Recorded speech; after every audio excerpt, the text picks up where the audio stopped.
before we begin the video, I did want to mention real quick, I am giving out a Core Essentials belt. This is a perfect EDC belt, and I am giving it away during this video today.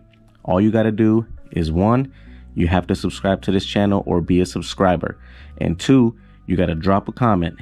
Now that comment, if you have already been concealed carrying, let me know how long you've been concealed carrying for, and give these people who are new at concealed carrying or just new gun owners in general some advice or some tips for them to have a successful carry lifestyle.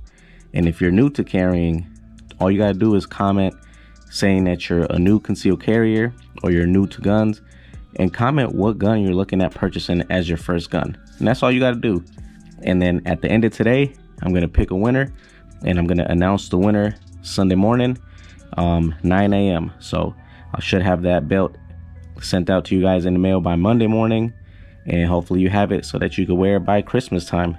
Anyway, let's get into this video. Now, when concealing carrying, options are endless in terms of what guns you can pick from, but keep in mind this is going to have a lot to do with your body frame, your body style, the clothing that you wear. So you might have to make some minor adjustments, maybe even some sacrifices to, you know, like for example, going up a size in pants or a shirt or whatever the case may be, wearing a jacket when you probably wouldn't have had to before you started carrying a gun, you know, things of that nature. Remember that carrying a gun is a big responsibility. So we want to make sure that we honor that privilege that we have in this country to be able to carry our guns and do so freely, right? So again, going back to your clothing and your body style, man, it doesn't matter if you're tall, if you're a short king, if you're skinny, or if you're just super duper easy to see. Man, this market that we have this year or so far has something for everybody, and that's the beauty of joining this lifestyle and the community of the Second Amendment, man. So there's something out there for everybody. Go out there and look for something that you like, but in the meantime, I'm gonna give you guys some tips as to how to look for something that might work for you. So I'm going to use the Glock 43X as my example gun just because it's one of the most popular ones, but you can apply this to any gun you're looking at purchasing to conceal carry. So how do you pick a good gun for conceal carry? Now, you want to look at a few things. One of the things, the first thing you want to do is go to the gun shop, take a look around, see what you like. Grab that gun, and how does it feel in your hand is going to be number one, right? Because if it doesn't feel comfortable to you, if it doesn't feel natural like an extension of your hand or your arm, then that's not the gun that you want to carry with. You want to carry with something that fits your hand perfect and it feels just right for you. So take a look, grab some guns, and see what feels good in your hands. Now, the second thing that you're going to notice is going to be the weight of the gun. Take a few different guns and compare the weight, because that's going to matter in your comfort when you're carrying it around your waist. Is it going to be a little too heavy? Is it going to be a little too light? Whatever the case may be, but feel the weight and the balance of the gun.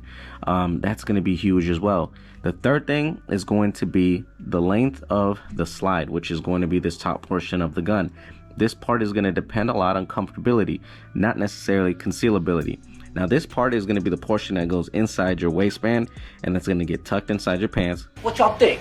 Tucked in or out? So you want to make sure you don't have too long of a slide, because especially if you're appendix carrying, that's the part that's going to be jamming up against your leg, your thigh, your groin area, and it's just going to be uncomfortable for you.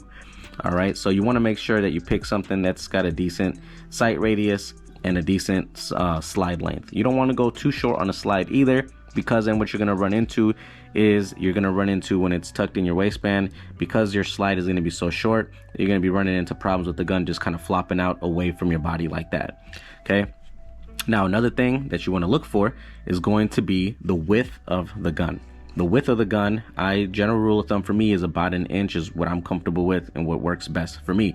So take a look at that, the width of the guns, and remember that this is going to be as close to your body as possible, but if it's too thick, it's going to protrude outside and you're going to be able to print and see it. And the last thing that you're going to look at is going to be the grip frame, which is this part right here, the part that you grab onto. Now, I did say make sure you're comfortable with the gun and it fits your hand, but you're going to have to make some adjustments and you're going to have to make some compromises here, because if you choose too long of a grip length or a frame, this is the part that you're gonna be battling to conceal. This is the part that's gonna be sticking above your waistband, and this is the part that you're going to have to work with in concealing. If you choose too long of a frame, you're gonna print easier. But if you choose too short of a frame, you're gonna run into issues in terms of going to draw that weapon comfortably, accurately, and also it could get you in a position to not carry as many rounds. So something, for example, like this MC9 here, it's got a much shorter frame than this Glock 43, but they do give you options in terms of pinky extensions or extended magazines, which is also a great option that you want to look for when you're purchasing a gun. Do they offer those things? Make sure that they do if that's something you're looking for.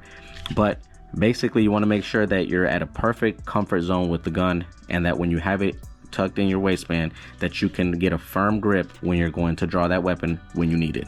All right, very quickly going into the holsters. All inside the waistband holsters I would recommend to get with either a concealment claw or a concealment wing, which is this portion right here. As you can see, all of my inside the waistband holsters have those. What do those do? Basically, when you have your belt through your clip, it's going to push up against your belt away into your body, making it so that your grip angle, the grip part of your gun is getting pushed towards your body, making it easier to conceal. Another thing that I love on my inside the waistband holsters and recommend are going to be what's called these wedges. Now this is just foam, and basically they're velcroed onto your holster, as you guys can see there. And what this does is it keeps the guns from, let's say you have it against your body here. Sometimes the guns tend to kind of rock or bend outwards, and making it easier to print. And what this does is it prevents them from just angling out, and it keeps it tighter and tucked in closer to your body to conceal better. So I recommend that on all inside the waistband holsters, and it's also nice and comfortable because, like I said, it's foam. Now going into clips of holsters, you have different style clips. They all conceal well, they all work really well. You have the mono blocks, you have the dual carry clips, and then you have the single discrete carry clip here. I personally steer away from plastic clips.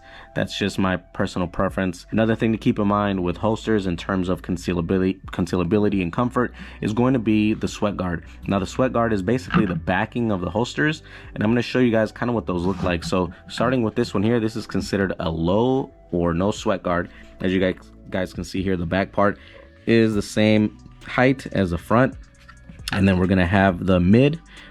This one, because it's ambidextrous, it's the same on both, but otherwise this would be low, and then the backing, which is this part here, would be a little bit higher. And then you've got high sweat guard, which is this one here. As you guys can see, this is kind of what this other one would have looked like, and this is really high. I'll show you what that looks like on the guns, but keep in mind though, in my opinion, the high I'm not a fan of, because this part can dig into your body, making it uncomfortable when you sit or move around. I really prefer either the mid or no sweat guard or low sweat guard. Another thing for the low or no sweat guard to keep in mind is, because you have less backing on this, it is going to fold out on you a little more. Now that is a negative for some, but I don't mind it, because when you sit and you're carrying appendix, it makes it really flexible and easy when you sit, because it kind of contours with your body, it moves with your body, so it pokes out when you sit down, and when you get up it kind of comes right back up, especially with this wedge here. Now last but not least, get yourself a good gun belt. Why do I recommend this? Most people who carry guns, or a lot of people that carry guns, this is the last thing they pay attention to,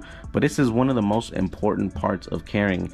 Now having an actual gun belt or an EDC belt is going to make it just that much more comfortable, and it's going to give you that much more confidence that your gun is going to stay in place, and it's going to keep it from actually bending outwards or just bending in general. It's going to stay in its place. It's going to be nice and firm for you. It's always going to be in the same place when you go to draw. Now this is something that a lot of people, like I said, overlook, but Core Essentials, which is the gun belt I'm giving away during this video, makes amazing belts. You can use code S.O.G in their website and get 10% off of whatever belt you like. Speaking of protection, you guys want to make sure also, man, it ain't just about physical protection. Spiritual protection is also extremely important. So I invite y'all to seek the Lord, man. Look for his scripture, look for his word, his guidance, and his wisdom, man.